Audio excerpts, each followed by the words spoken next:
Boa noite, seja muito bem-vindo, muito bem-vinda para mais um tempo de celebração, de reflexão na palavra, de adoração ao nosso Deus.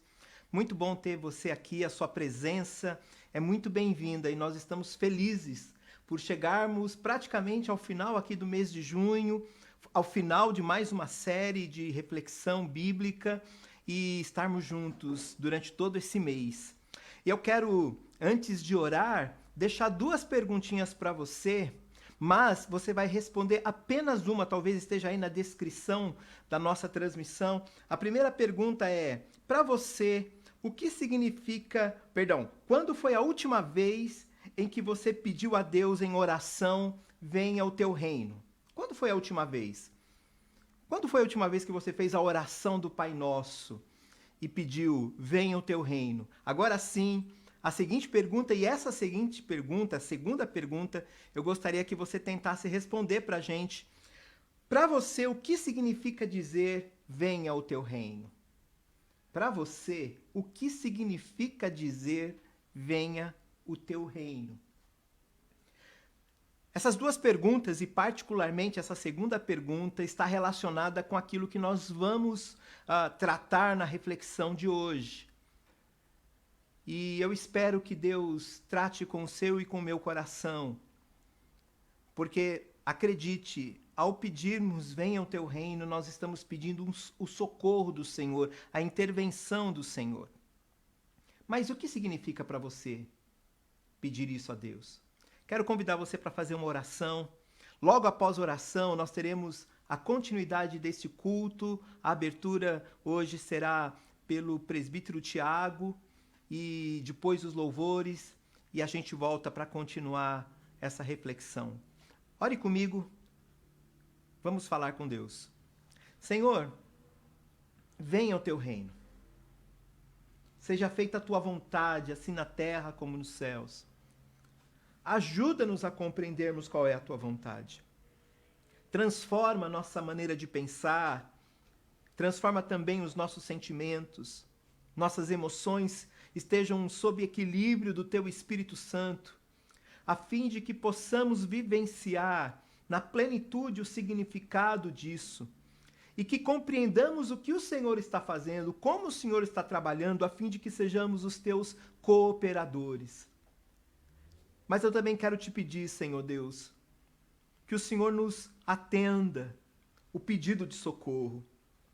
Que o Senhor atenda o clamor que cada família, que cada pessoa, que cada um de nós, conectados neste momento, ou até aqueles que verão e assistirão, Senhor Deus, este culto, este tempo posteriormente, que cada um de nós tenha o seu clamor ouvido pelos céus, pelo Senhor. Que o Senhor nos socorra. Perdoa os nossos pecados, Senhor. Perdoa quando o nosso coração se endurece, quando ficamos embrutecidos pela nossa dureza, quando ficamos, Senhor Deus, tantas vezes dispersos em relação aos teus propósitos, aquilo que o Senhor está fazendo, e acabamos, Senhor Deus, como que nos perdendo. Perdoa-nos. Quebranta o nosso coração, dá-nos o desejo de estarmos mais perto do Senhor. Glorifica o teu nome. É a nossa oração. Eu peço que o Senhor abençoe cada um que está assistindo, cada família, Senhor Deus, que está reunida nesse momento. Ou se alguém estiver sozinho, abençoe, Senhor Deus, que o anjo do Senhor esteja acampado ao redor daqueles que o temem. E que dessa maneira, Senhor Deus, pelo poder do Espírito Santo, o Senhor aplique a tua palavra aos nossos corações. No nome de Jesus é que a gente ora e te agradece e te pede. Amém. Deus abençoe. Vamos ver a abertura com o presbítero Tiago, daqui a pouco a gente volta. Oi pessoal, boa noite. Para você que nos assiste aí pelo Facebook, sejam todos muito bem-vindos. Eu sou o presbítero Tiago, da comunidade presbiteriana Vila Lobos, e eu vou começar fazendo a abertura do culto de hoje.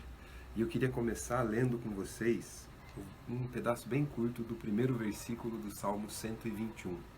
Lá está escrito assim: de onde virá o meu socorro? E a gente está num tempo que a gente precisa de socorro, né? Só que a gente está muito mais acostumado a vivenciar a vida a partir das escolhas que a gente faz, das atitudes que a gente toma. Então, quando a gente faz boas escolhas, a gente espera boas consequências, né? Então, se eu estudo bem, eu espero ir bem na prova. Se eu trabalho bem, eu espero ser bem recompensado no meu trabalho.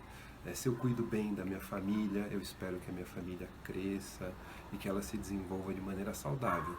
Ao contrário disso, né? Se eu faço escolhas ruins ou tomo atitudes ruins, é natural que eu espere consequências ruins para os meus atos, né? No entanto, a gente está vivendo um momento hoje onde essa dinâmica entre boas e más escolhas está muito difícil de se perceber e muitos problemas que não são diretamente relacionados às minhas ou às suas ações estão nos atingindo. Então, quantos de nós já não viram pessoas próximas adoecerem? Quantos de nós já não estamos começando a ver pessoas que a gente conhece, amigos, familiares, morrendo por causa da situação que a gente vivencia? A gente conhece pessoas que perderam emprego, cujos negócios não estão indo bem e que estão sofrendo muito, e esse sofrimento veio rapidamente, de uma hora para outra. E a gente não sabe muito bem nem da onde que isso veio, né? Então, nessa circunstância, de onde vem o nosso socorro? E aí eu acho que, melhor do que eu tentar responder para vocês, eu queria continuar lendo o que está escrito aqui. Está escrito assim: o meu socorro vem do Senhor, que fez os céus e a terra. Ele não deixará que você tropece. Aquele que o protege não o cochilará. Aquele que guarda Israel não cochila nem dorme. O Senhor é seu protetor. O Senhor está ao seu lado como sombra que o abriga. O sol não lhe fará mal de dia, nem a lua de noite. O Senhor o guarda de todo mal e protege sua vida. O Senhor o guarda em tudo que faz, agora e para sempre. E é muito legal o quanto que esse salmo responde à pergunta, apresentando quem Deus é. De onde vai vir o nosso socorro? O que esse salmo nos propõe é que a gente olhe para fora de nós mesmos, para o Deus que está no controle de tudo. E é sobre esse Deus que a gente vai falar hoje. Então, fiquem aí atentos e espero que vocês gostem e que Deus fale com vocês e que vocês louvem a Deus durante esse período de culto hoje. Até mais. Olá pessoal, tudo bem? Vamos iniciar agora o nosso momento de louvor, onde a gente vai cantar a fé em Cristo Jesus. Muito se fala que nos dias atuais a gente tem que ter fé, mas não se fala exatamente a fé em quê ou a fé em quem. Mas aqui a gente canta a fé que é bíblica, a fé que é sobre Jesus Cristo e sobre a chegada dele nas nossas vidas, que fala essa canção agora. 1, 2, 3, 4...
Aqueceu meu coração. Com a palavra que nos conseguiu, mais forte que o morte, mais bela que o céu. Com a palavra que é mais doce que o mel, mais forte que a morte, Mais bela que o céu.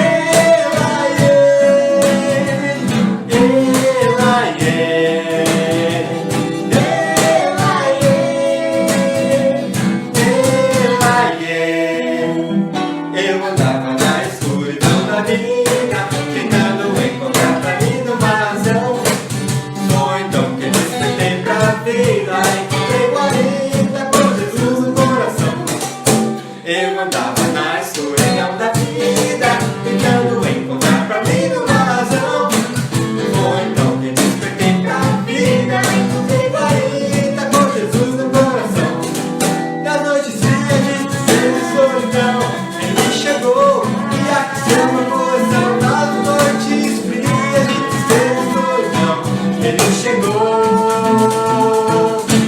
aqueceu meu coração. Uma palavra que é mais doce que o mel, mais forte que a morte, mais bela que o céu. Uma palavra que é mais doce que o mel, mais forte que a morte, Mais bela que que o céu.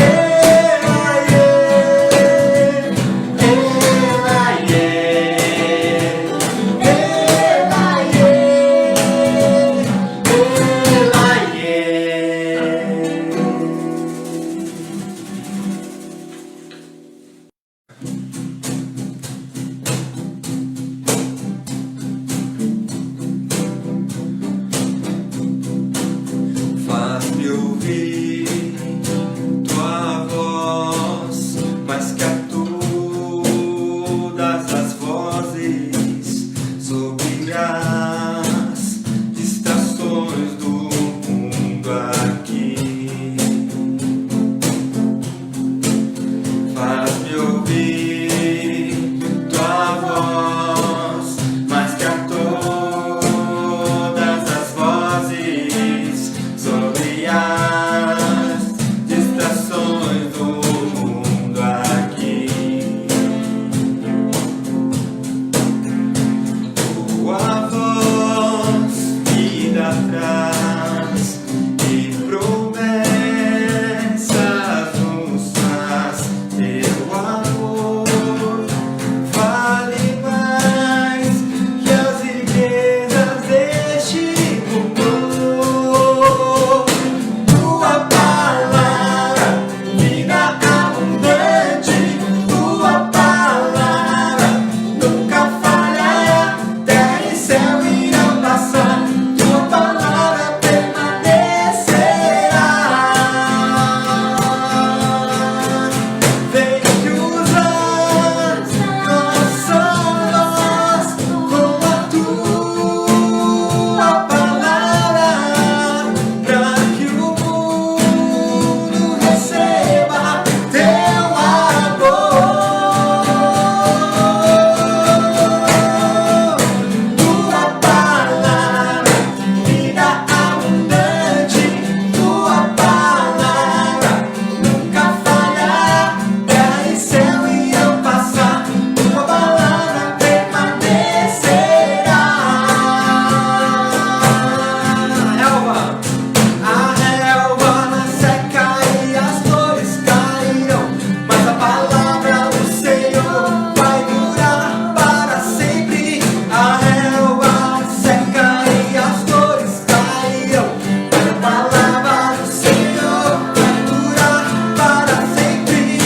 Tua palavra, vida abundante, tua palavra nunca falhará. Terra e céu irão passar, tua palavra permanecerá.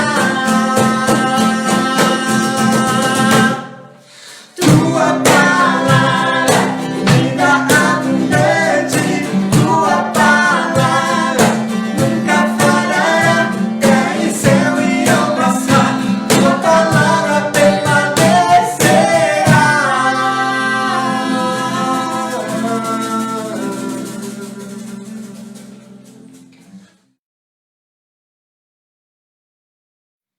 Nossa próxima canção fala que devemos continuar crendo. É uma canção muito marcante que tem muito a ver com o que a gente está vivendo agora. E o mais importante de tudo isso é a gente saber que a nossa fé está firmada em Cristo, que é um Deus que permanece, que é um Deus que é presente. Então, é nele que a gente deve basear a nossa fé e é nele que a gente deve continuar crendo, que essa possa ser uma verdade na nossa vida, no nosso coração. Problemas vêm, problemas vão, eu continuo crendo em ti.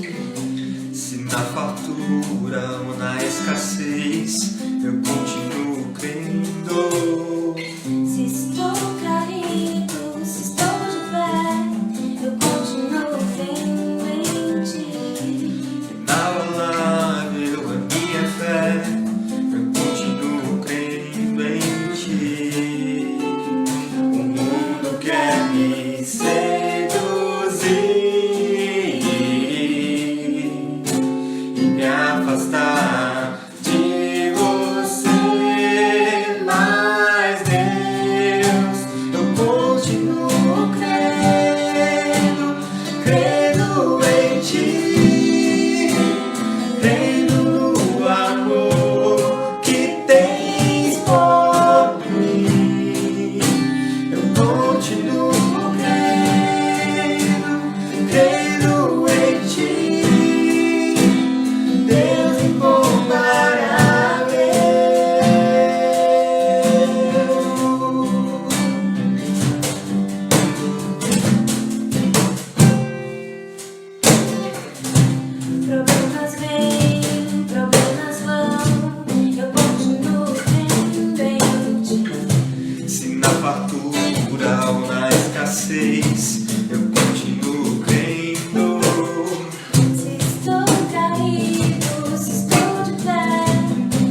nós te agradecemos por este momento de louvor, ó Pai. Te agradecemos porque o Senhor é o Deus forte, o Deus presente, ó Pai. E nós podemos continuar com o Senhor. O Senhor sempre está do nosso lado, o Senhor sempre nos convida a viver ao teu lado, ó Pai. Não deixe a gente assumir o controle da nossa vida, querer fazer as situações, fazer as coisas por nós mesmos, ó Pai. Nos ajuda a permanecer no Senhor, na tua alegria, na tua bondade, nas coisas que o Senhor faz por nós, ó Pai. Cuide de cada um de nós e continue a falar com a gente. Em nome de Jesus. Amém.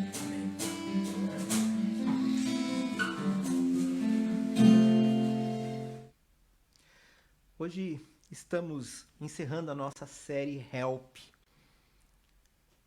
pedido de socorro, mas pensando no socorro que vem da parte de Deus nos tempos das nossas tribulações. Nesse tempo de tribulação, de questionamentos e de perguntas, hoje a gente quer pensar um pouquinho a respeito desse pedido de socorro que vem por causa dos problemas sociais, mas, sobretudo, que afetam a nossa cidadania, a nossa dignidade enquanto gente, enquanto cidadão de direitos. E talvez essa seja uma reflexão mais política do ponto de vista da polis, do ponto de vista da cidadania, dentre todas as mensagens dos domingos anteriores. E essa é uma razão proposital. A questão é que o nosso sofrimento, aquele que nos afeta a mente, que afeta a nossa casa, que afeta o nosso trabalho e, consequentemente, o nosso bolso, a maneira como a gente lida com estes sofrimentos, o pedido de socorro em cada uma dessas áreas, como vimos nos domingos anteriores, ela está muito conectada, ela está muito relacionada com o nosso pedido de socorro enquanto cidadão, enquanto gente que quer ver reconhecida a sua dignidade. A gente vai falar sobre isso. Mas antes eu gostaria que você desse uma olhada pela última vez, em nossa vinheta, e aí a gente volta para continuar falando a respeito disso. Help, I need somebody, help, not just anybody, help, you know I need someone, help. When I was young, was so much younger than today, I never needed anybody's help in any way.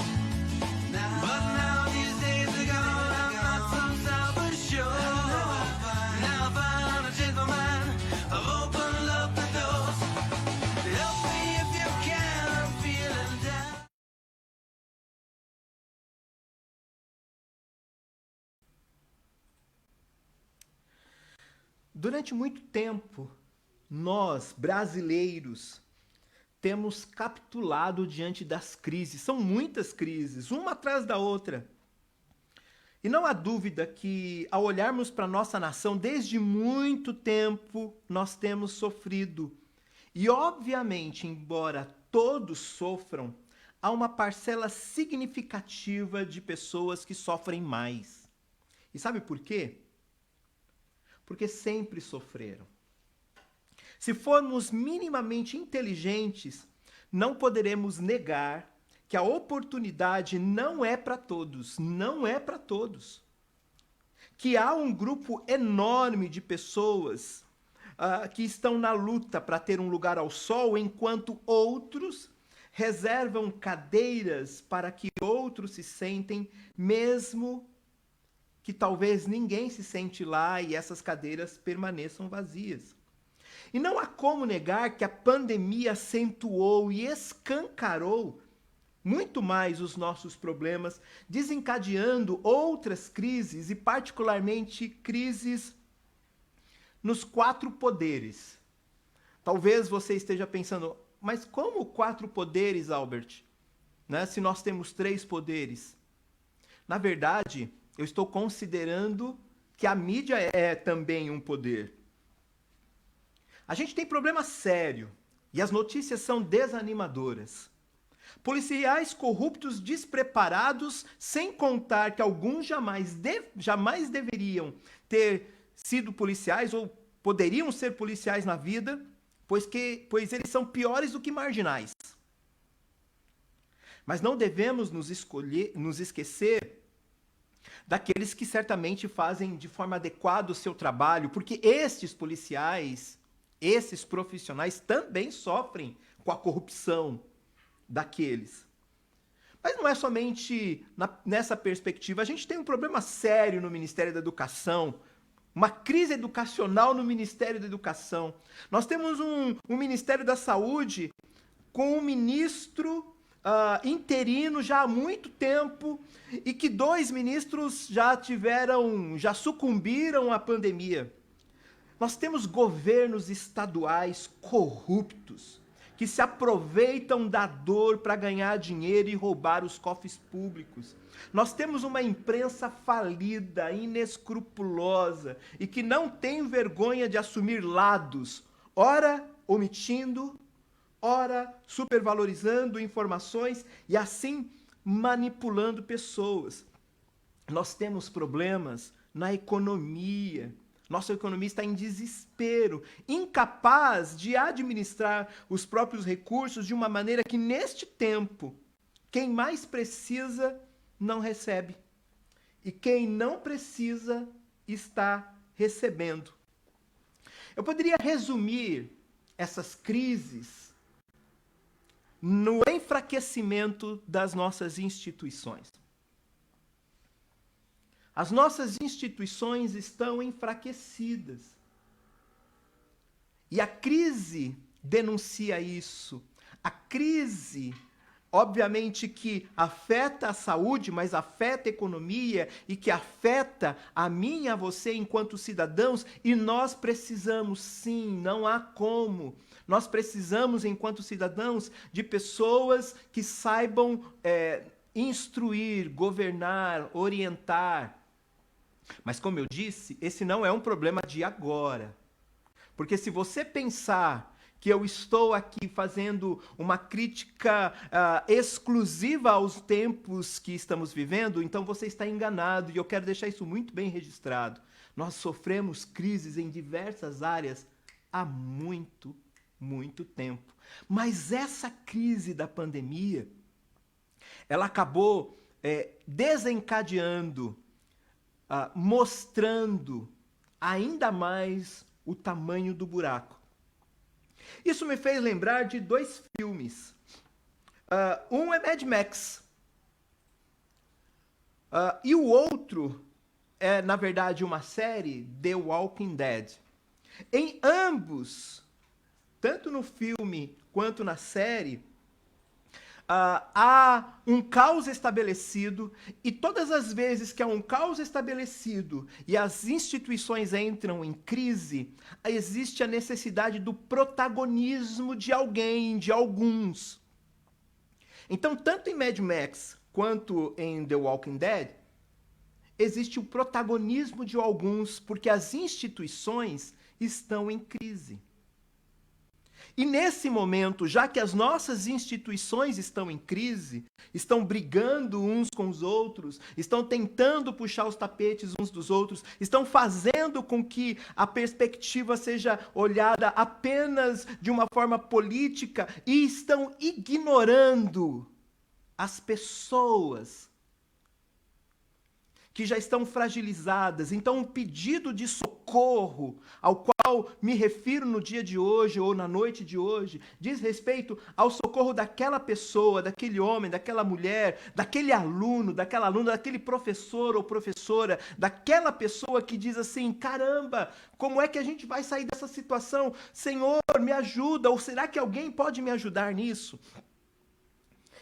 E se há uma necessidade de um protagonismo, me parece que a igreja deveria ser esse grupo, ou essa instituição que assumiria esse protagonismo. No entanto, a igreja também está em crise. A igreja brasileira trocou a sua voz profética por uma voz política. Eu tenho falado isso há bastante tempo.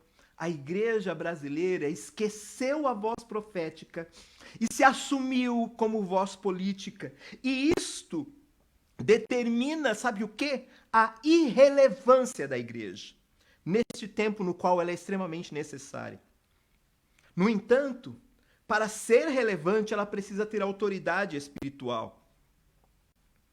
E essa autoridade espiritual se perdeu.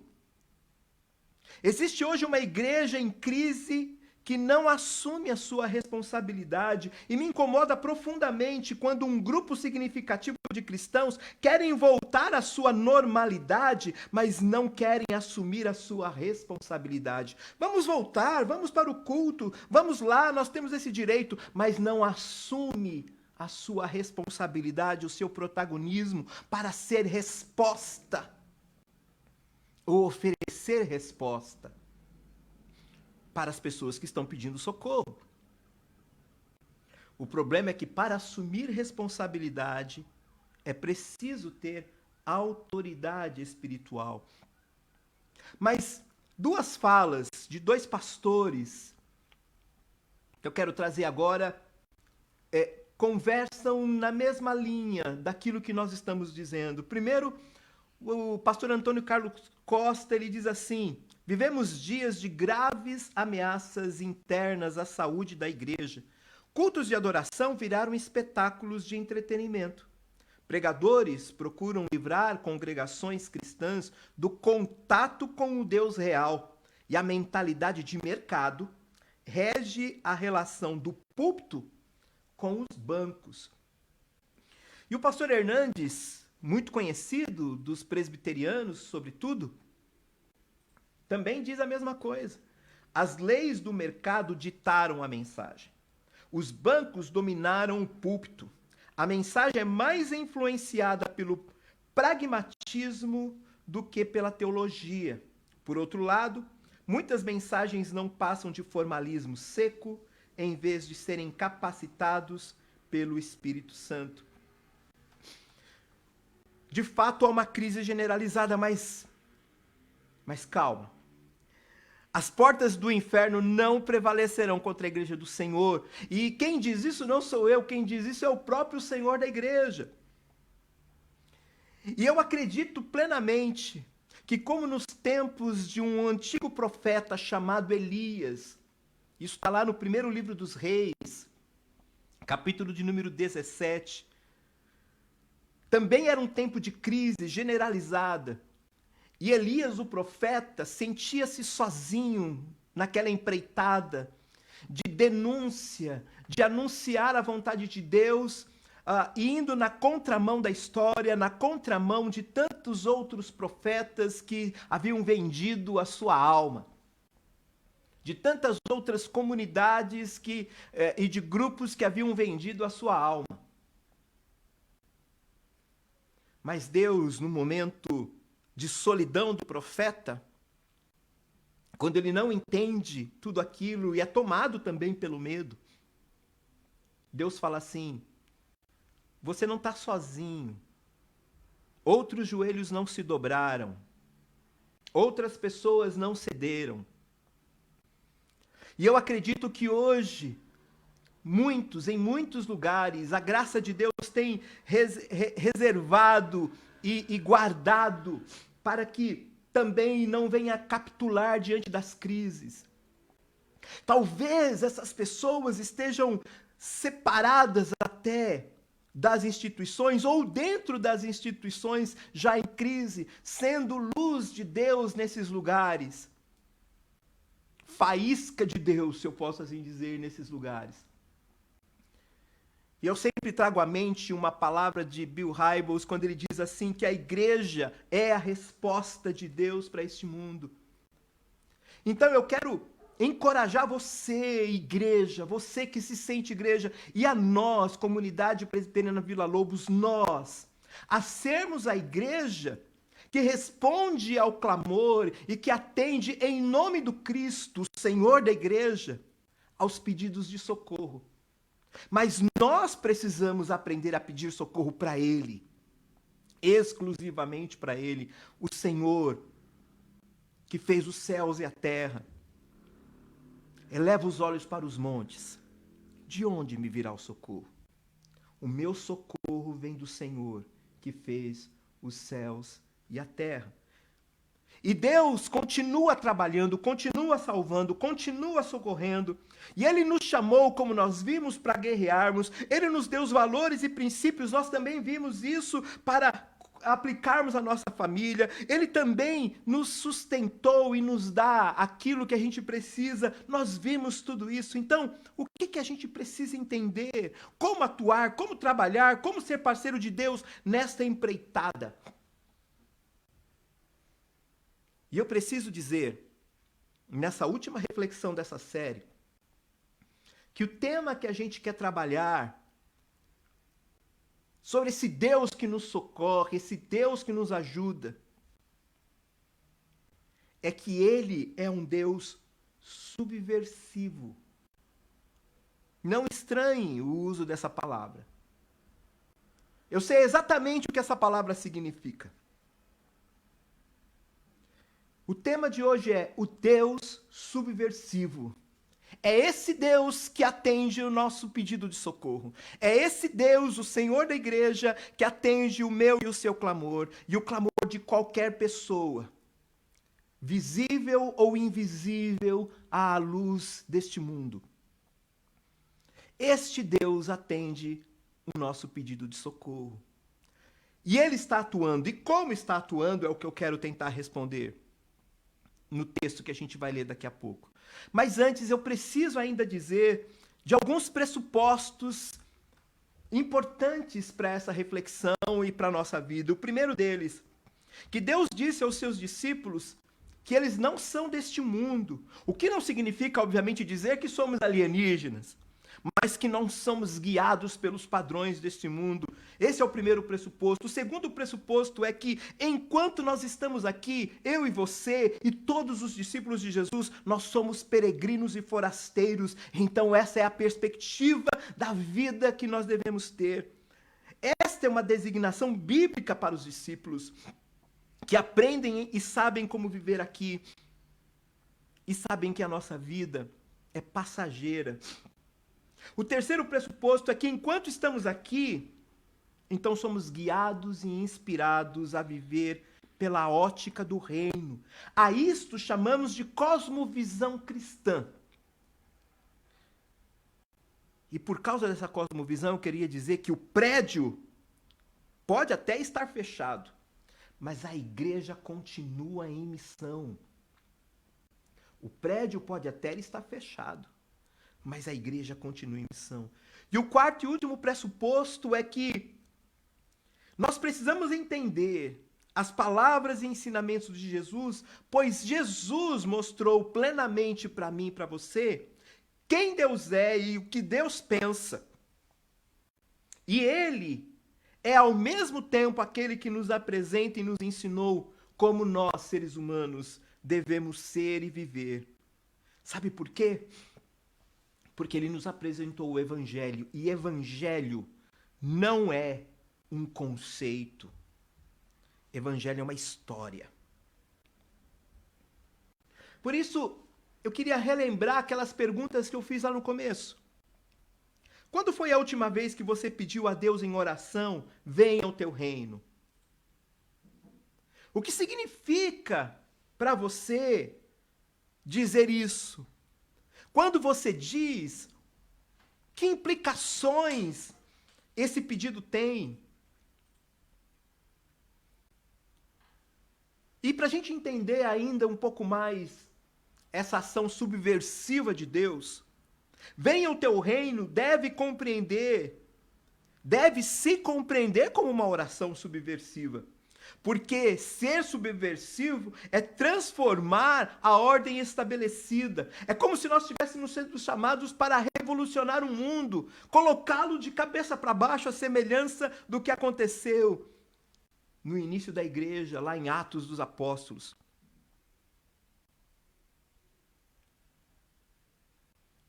E sabe por que a gente precisa pensar nisso? porque me parece fazer todo sentido com uma fala de Tim Keller, que a gente inclusive colocou um banner dessa frase na nossa conta do Facebook. Olha o que ele diz. Jesus não foi apenas um cara legal que fez o bem no mundo. Você não crucifica caras legais. Você crucifica ameaças. E, num certo sentido, a igreja deixou de ser uma ameaça porque ela deixou a sua voz profética. Ela deixou de anunciar a vontade de Deus.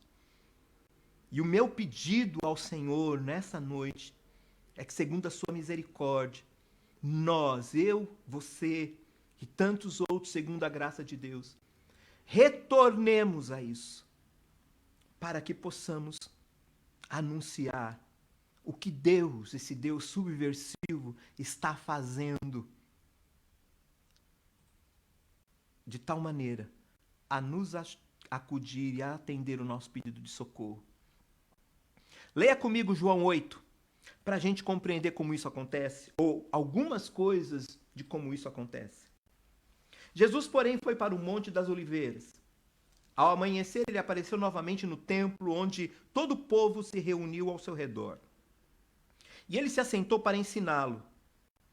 Os mestres da lei e os fariseus trouxeram-lhe uma mulher surpreendida em adultério.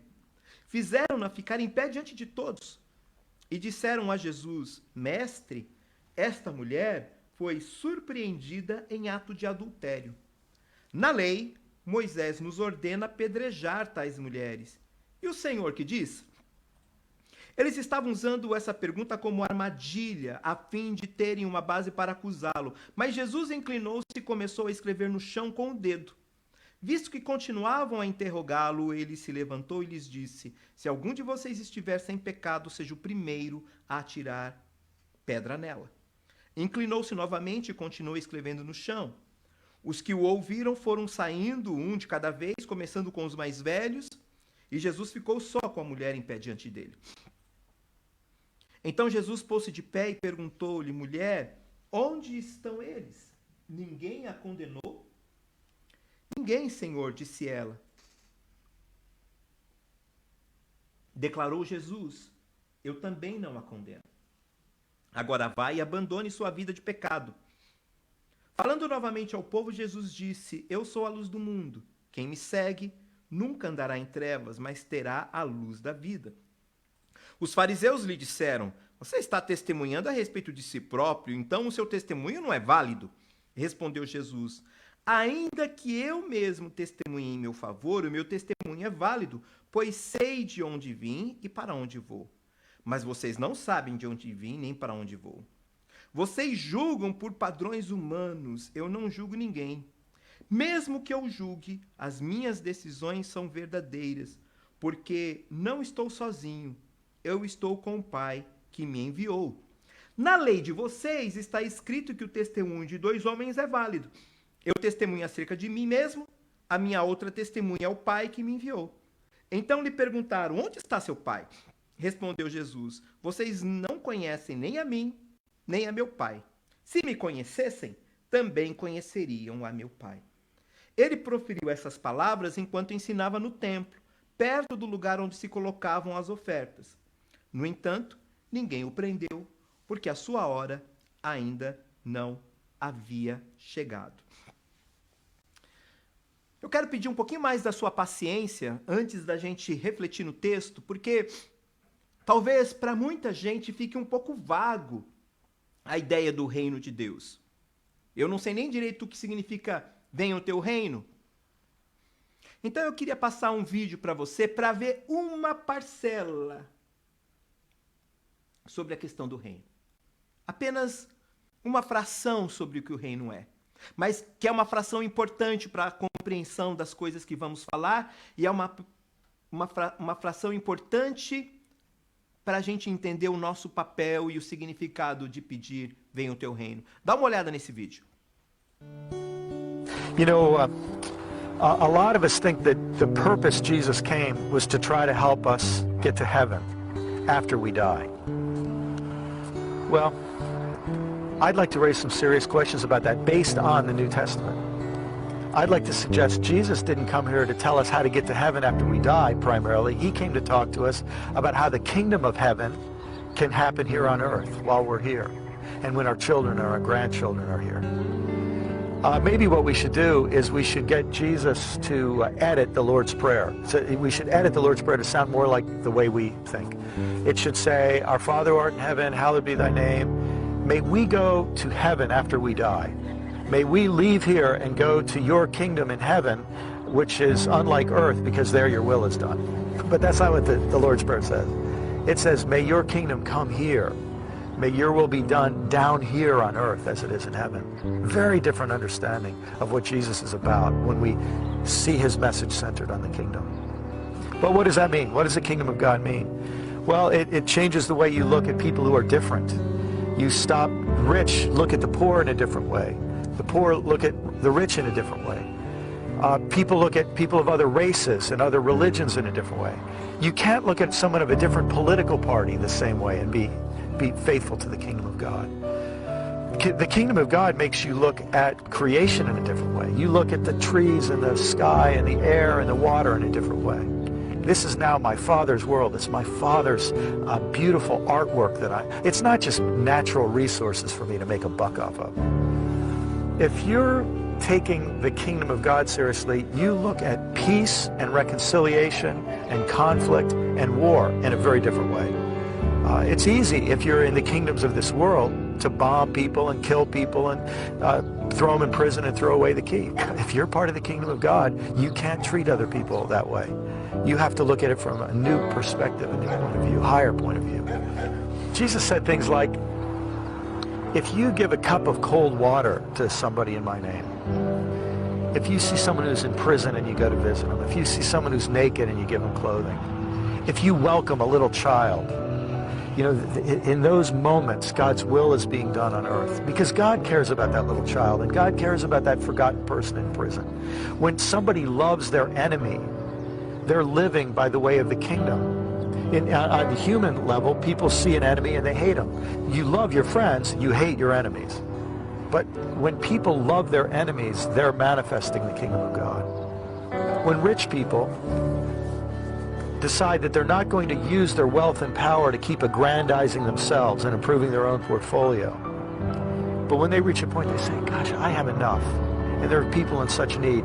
Now I'm going to use my money and my time and my energy and my voice and my vote on behalf of people who are suffering and poor and oppressed and forgotten." At that point, I'm not just a citizen of this world. At that point, I'm acting as a citizen of God's kingdom. I'm living out the way and the teaching and the example of Jesus. Those are some of the things, some of the ways the kingdom of God is a liberating and yet disturbing message for people today.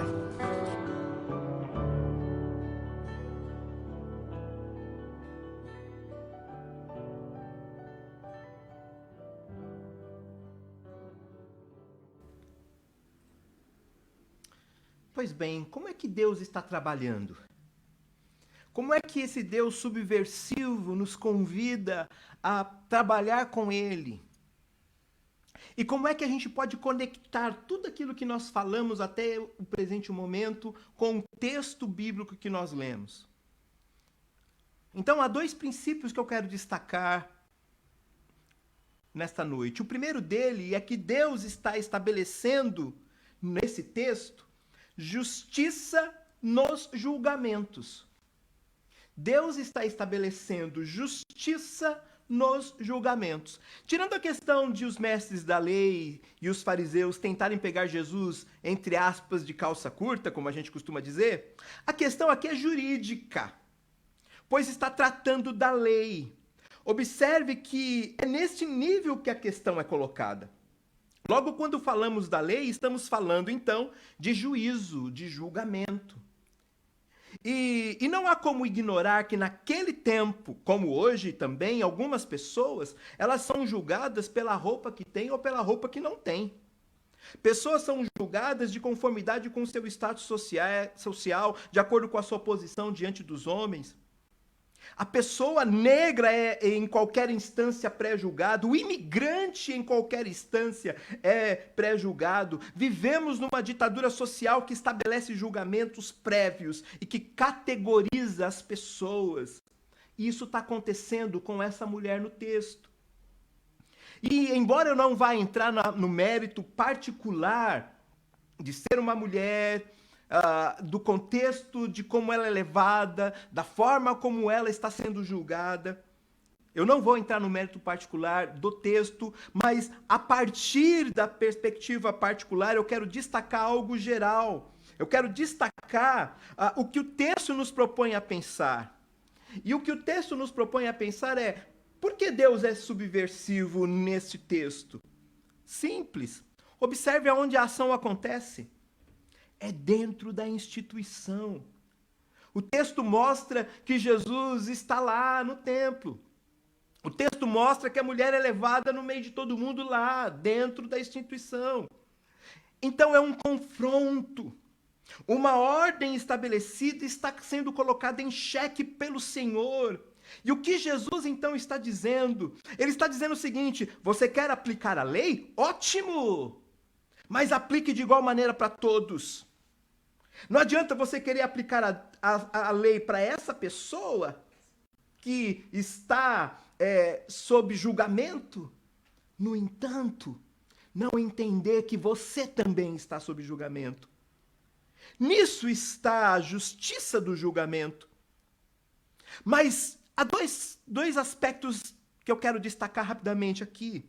Aplicado nessa perspectiva dessa subversão, de Jesus estar tratando desse caso naquele lugar e a partir da lei, porque Jesus é confrontado, questionado a partir da lei. A lei de Moisés disse para fazermos isso, a lei diz aquilo. O que é que você diz? Então Jesus chama aquelas pessoas e fala assim: quem não tem pecado, que atire a primeira pedra. O que é que Jesus está estabelecendo aí, dentro desse julgamento da justiça? Primeiro, que ele está equilibrando as relações de uns para com os outros. E quando a gente olha como cidadão nos dias de hoje, não há equilíbrio nas relações. Não há equilíbrio entre as pessoas. Alguns são atendidos, outros não são atendidos. Alguns são acolhidos, outros não são acolhidos. Alguns são ouvidos, os seus clamores, outros não são ouvidos.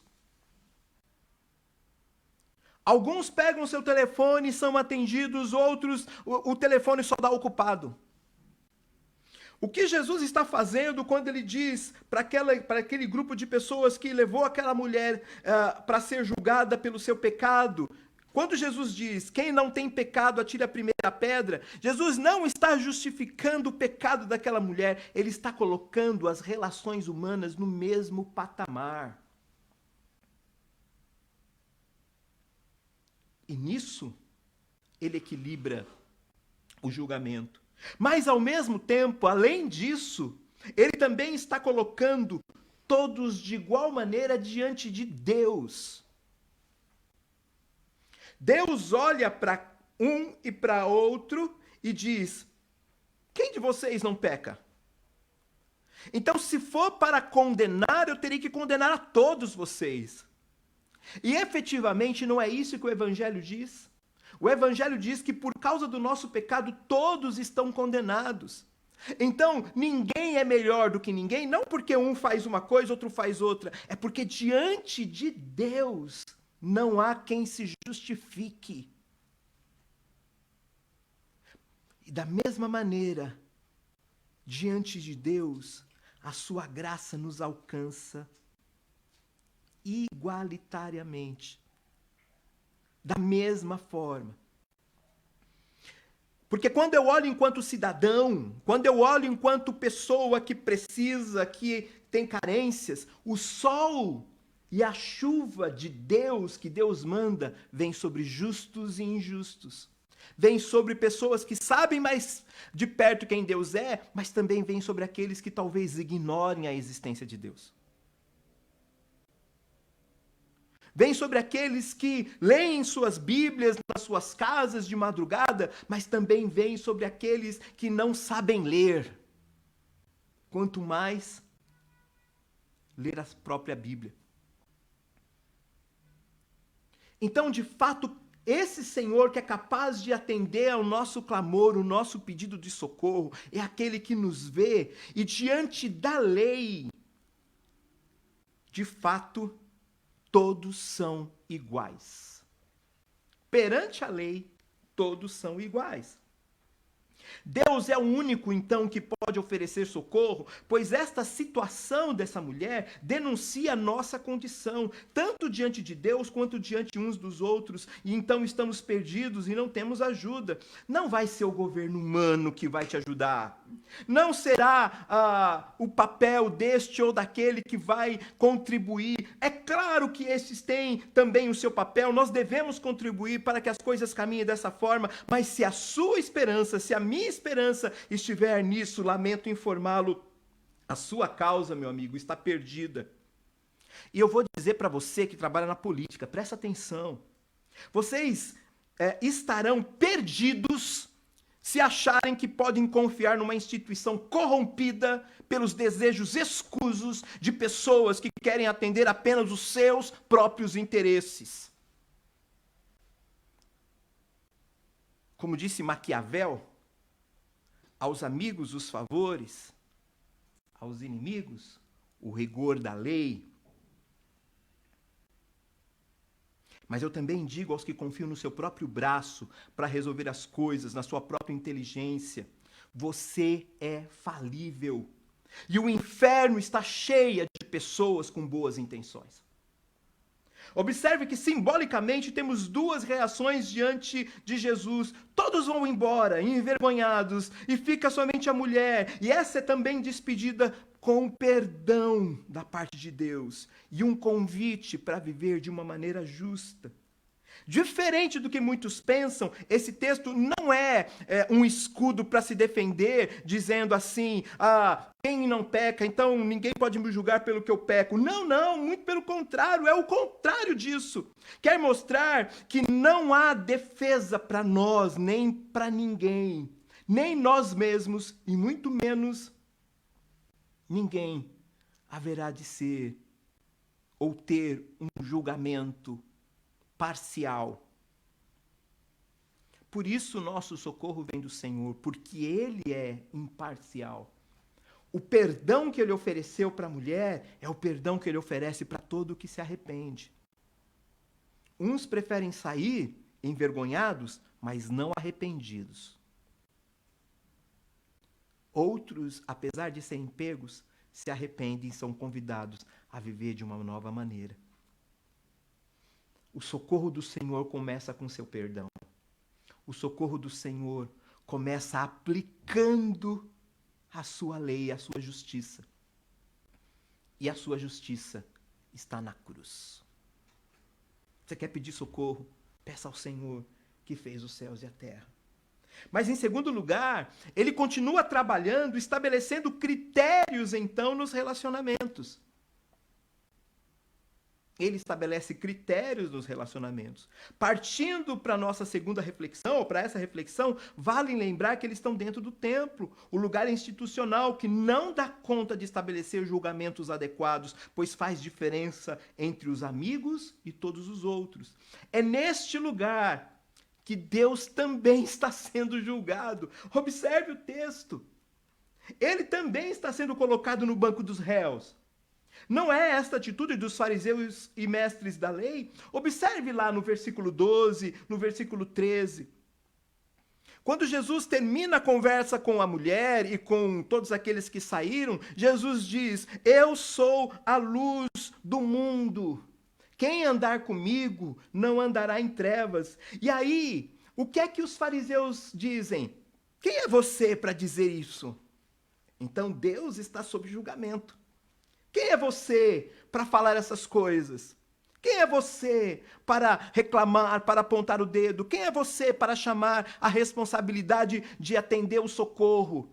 Neste tempo que nós vivemos, no qual muitos não creem mais em Deus, e alguns que creem só creem num Deus institucionalizado, preso pelas suas próprias leis, e que fazem separação entre uns e outros, tem muitas pessoas tentando colocar Deus no banco dos réus. Mas ele não está. É ele quem estabelece os critérios dos relacionamentos. É ele quem manda, é ele quem dá a última palavra, é ele quem pode nos socorrer. Aquele que é o Senhor sobre tudo e todos. A ordem estabelecida por ele fica clara no texto. E qual é essa ordem dos relacionamentos? Porque se nós estamos capitulando diante das crises institucionais, se as pessoas estão nos tratando com diferença, se eu não posso pedir socorro para um ou para outro porque ele não vai me enxergar, ou ele vai enxergar somente a quem lhe interessa, então eu não posso ficar à mercê desta ordem, eu não posso ficar à mercê desses condicionamentos. Não serão para eles que eu pedirei socorro. Eu pedirei socorro para o Senhor. Me lembro nesse momento de George Miller. George Miller foi um homem que no século XVIII resolveu depender exclusivamente de Deus.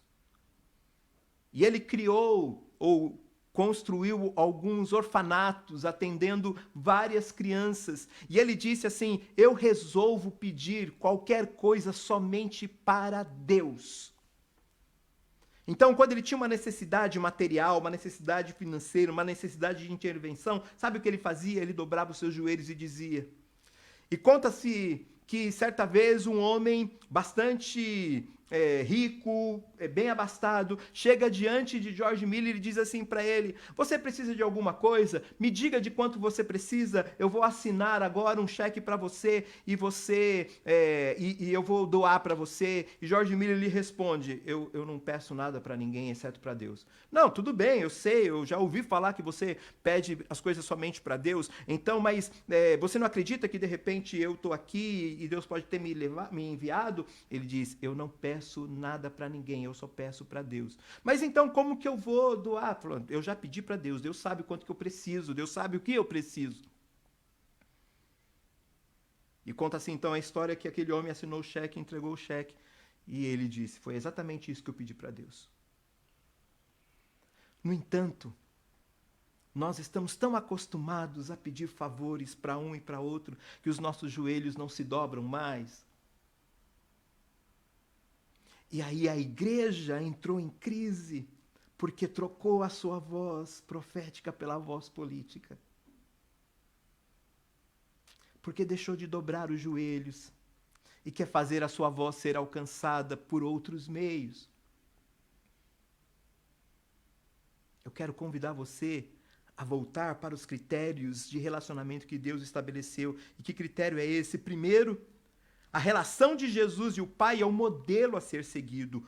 Um estabelece a lei e o outro guarda a lei como deve ser guardada. Eu e o Pai somos o mesmo. Se você quer conhecer como Deus é, olhe para Jesus. Ele é a expressão exata do ser de Deus, do Pai. E a relação entre o pai e o filho servem de modelo de harmonia, modelo equânime de relacionamento, equilibrado de relacionamento. Um relacionamento profundamente compromissado com a verdade, compromissado com aquilo que é justo, inegociável do ponto de vista dos ditames humanos, das questões humanas. E assim a igreja deveria ser na sua relação com o Senhor. Não negocio, não abro mão. Mas a maneira, e esse é o segundo ponto da gente ver esse equilíbrio e esse critério de relacionamento, é que Nós nos relacionaremos com o Pai se entendermos quem é o Filho. É isso que está escrito no texto que a gente acabou de ler. Se vocês me conhecerem, vocês conhecerão o Pai. O contrário também é verdadeiro. Pessoal, isso é muito sério. Se você não entender quem é Jesus, não adianta você dizer que sabe quem é Deus, que acredita em Deus. Sabia? Tiago diz isso. Você crê em Deus? Até os demônios acreditam. No entanto, a vida de Deus se estabelece por meio de Jesus. Não há vida de Deus a parte de Jesus. Se eu não sei quem é Jesus, se eu não entendi o que ele fez por mim na cruz, se não é no nome dele que eu peço socorro, se eu pedir o nome de qualquer pessoa, por mais ótima que seja, por mais versátil, inteligente que seja, se não for no nome de Jesus, não há como ser atendido. Esse é, então, um critério segundo de relacionamento. Eu sei que não me parece ser algo muito legal de se ouvir, mas eu desejo que vocês possam ir para o céu, e não o contrário. E a maneira que o próprio Jesus estabeleceu para dizer que o conhecemos, o critério relacional que ele e o Pai estabeleceram é: quem faz isso a um dos meus pequeninos faz para mim, Mateus 24. Lembra? No último tempo, nos últimos dias, o Senhor se reunirá, diante dele alguns à direita e outros à esquerda.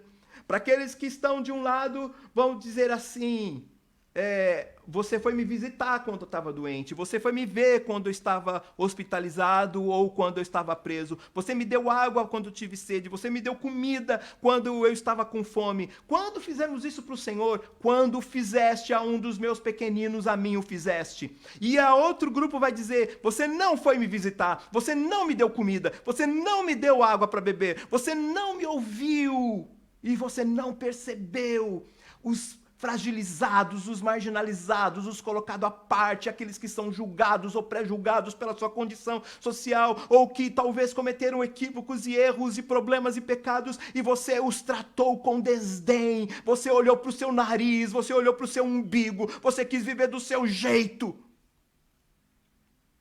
Eu não sei quem é você. Apartai-vos de mim.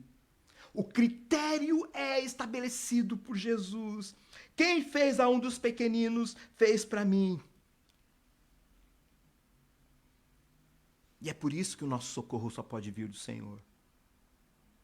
Chegará um tempo em que as nossas ações nessa terra serão julgadas por Ele, e isso será, então, condenação ou absolvição. Mas preste atenção, a absolvição não virá por causa das obras que faremos ou que fazemos, mas virá porque entendemos quem Jesus é e fazemos as obras porque entendemos quem Ele é. Por outro lado, a condenação virá na mesma moeda. Se não o conhecermos, todas as nossas obras não servirão para absolutamente nada, nada, nada, nada. Por isso devemos nos voltar para Ele e pedir: nos ajude a conhecê-lo, os seus critérios, os seus valores, nos ajude a saber quem o Senhor é, para que também, sendo ajudados pelo Senhor, ajudemos outros a saber quem o Senhor é. Eu quero terminar essa reflexão lembrando de um texto de Mateus capítulo 4, versículo de número 13 em diante. Lá diz assim: saindo de Nazaré, falando de Jesus, saindo de Nazaré, ele foi viver em Cafarnaum, que ficava junto ao mar, na região de Zebulon e Naphtali, para cumprir o que fora dito pelo profeta Isaías: terra de Nebulon, terra de Naphtali, caminho do mar, além do Jordão, Galileia dos gentios.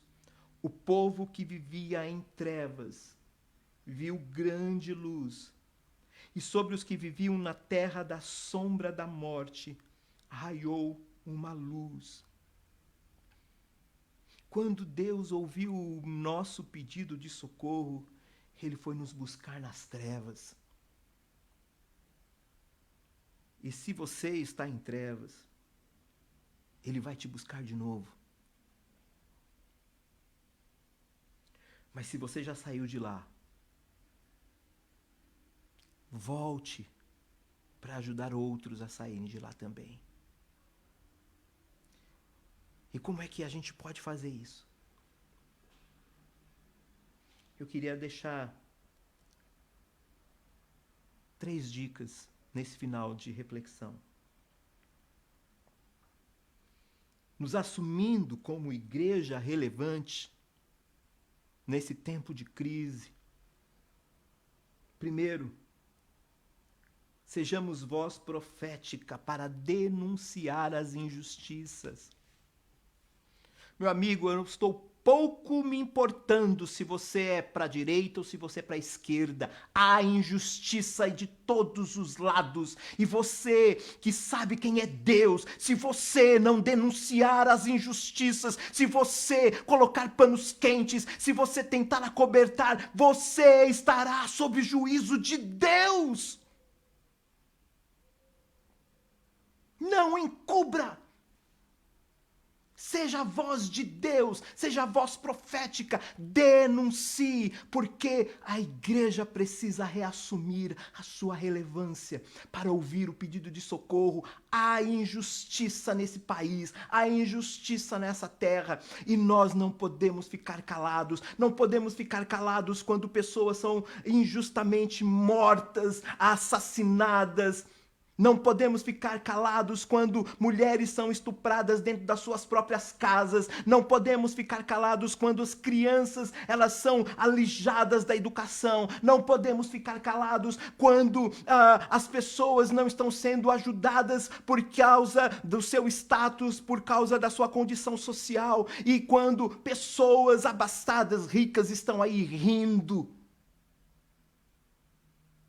Essa deve ser a voz de Deus a ser anunciada. Nós precisamos denunciar as injustiças. Segundo, seja a voz de quem está sem voz. Seja a voz para quem não tem voz.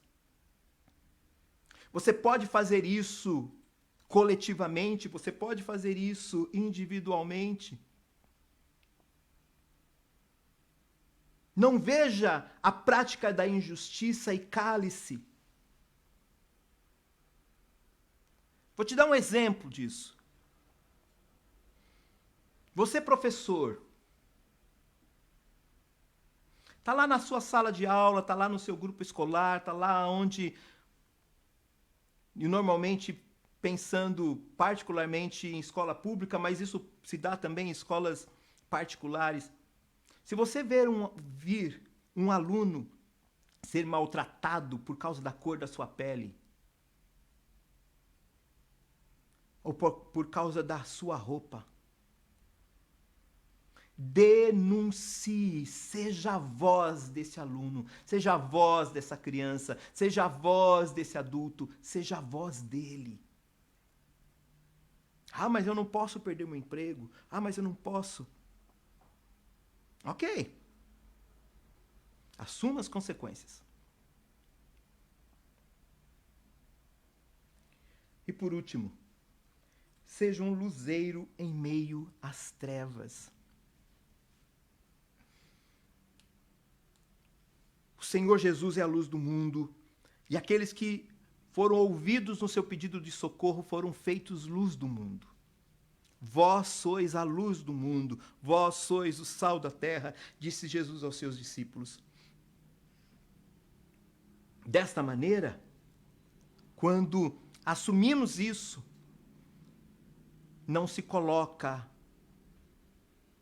a luz debaixo da cama, mas no velador, para que possa iluminar a casa toda. Eu não posso me esconder. Ah, estou com medo das trevas, então seja luz no meio das trevas. Ah, mas eu não sei se eu consigo fazer isso. O Senhor é com você, então vá.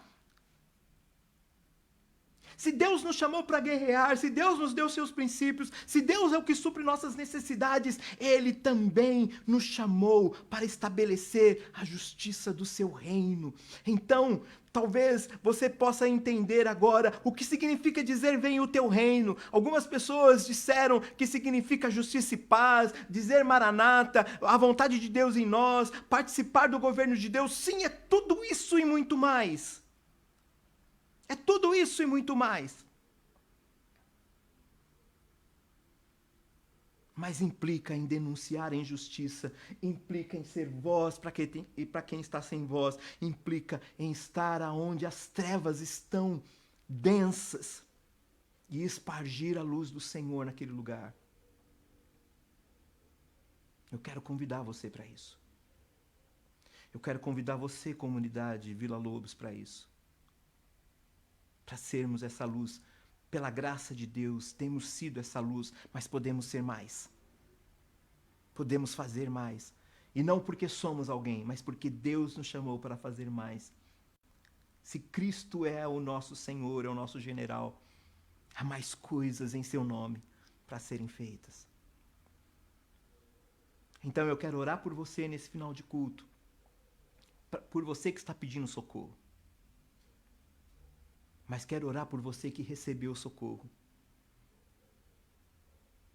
Para que nós saiamos da zona de conforto. Ah, mas isso vai trazer problema. Lembre-se da frase do Keller, que a gente leu no começo. Jesus não foi um cara legal. Você não crucifica um cara legal. Você crucifica ameaça. A igreja precisa voltar a ser uma ameaça para aqueles que não querem saber de Deus. A igreja precisa voltar a ser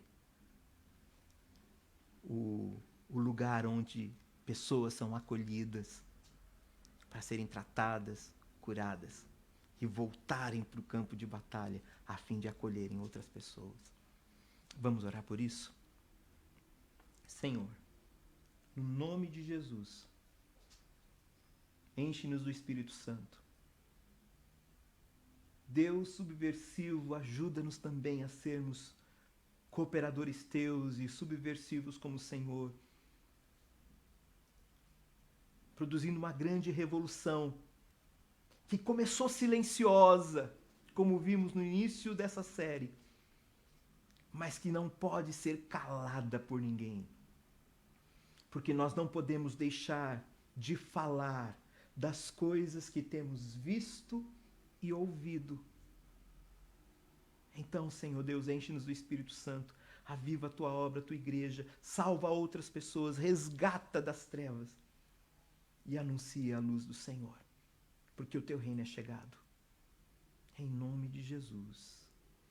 E que a graça do Senhor Jesus, o amor de Deus o Pai e a ação consoladora do Espírito Santo esteja com você. E o incômodo e o poder do Espírito Santo esteja em você. E esteja sobre a igreja, sobre aqueles remanescentes que não capitularam a crise, mas estão firmes nas promessas do nosso Deus. Sobre todos nós a bênção do Deus eterno, agora e sempre. Amém. Muito obrigado pela sua paciência e por estar com a gente até esse momento. Que Deus abençoe a sua semana. No próximo domingo, a gente está aqui de volta. Teremos um convidado para falar com a gente, o pastor Adrien, e será muito bom poder ouvi-lo, ouvir a palavra de Deus por meio do seu servo. Durante a semana, nós teremos também em nossas programações, você vai ficar com os avisos daqui a pouco. Que Deus abençoe você e a sua família. Dá uma olhada nos nossos avisos, semana que vem a gente está de volta. Oi, tudo bem? Aqui é o Gui Carvalho e eu gostaria que você ficasse por dentro de algumas informações da nossa comunidade. A comunidade acredita que a Bíblia é a palavra de Deus. Nós acreditamos no Deus Pai, no Deus Filho e no Deus Espírito Santo. E que a igreja é a resposta de Deus para este mundo caótico. Como você já deve ter percebido, nossas mensagens são pautadas a partir de séries. e essas séries a partir de perguntas sobre família, relacionamentos, negócios, política e o que Deus pensa e quer a respeito da vida. Se você quiser saber mais sobre a Bíblia e o que se entende por fé reformada, nos procure. Mande uma mensagem via Facebook ou Instagram. Com certeza nós vamos gostar muito de te ajudar nesse sentido. Ei, você que tem criança em casa, você que é pai, você que é mãe, tio, tia, vó, vô, já está por dentro do que está acontecendo no Vila das Crianças?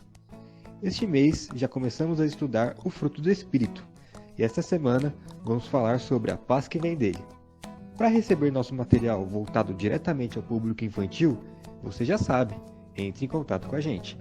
Mais uma informação importante.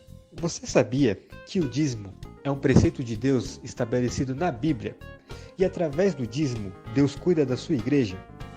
Os membros da comunidade assumiram esse compromisso de estar sendo dizimistas, ajudando no ministério infantil e de adultos, levando assim a palavra do Evangelho na cidade de São Paulo, fora dela e até no mundo.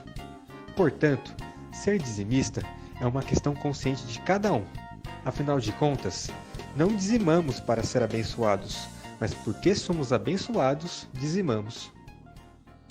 Valeu, pessoal, boa semana e fiquem na paz.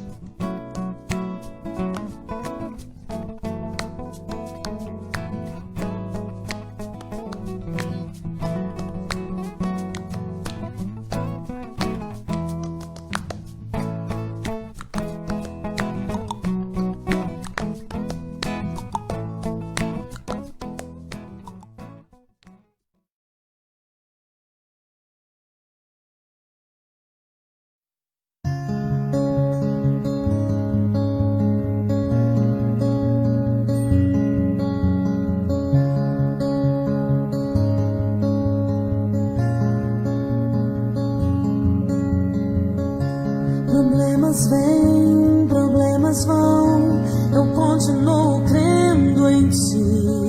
Se na fartura ou na escassez, eu continuo crendo. Se estou caído, se estou de pé, eu continuo crendo em ti.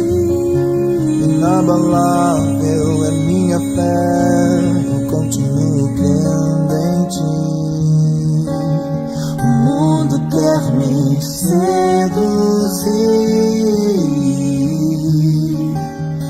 me afastar de você, mas Deus, eu continuo crendo, crendo em ti,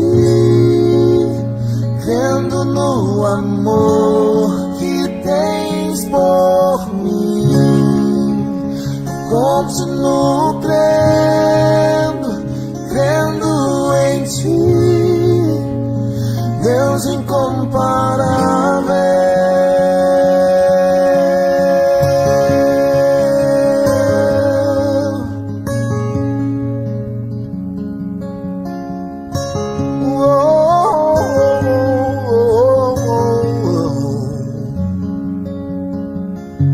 Problemas vêm, problemas vão, eu continuo crendo em ti.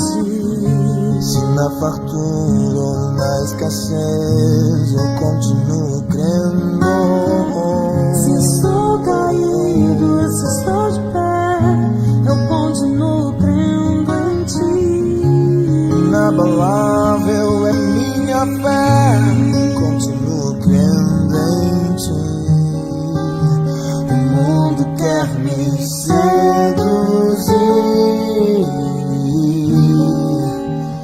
me afastar de você.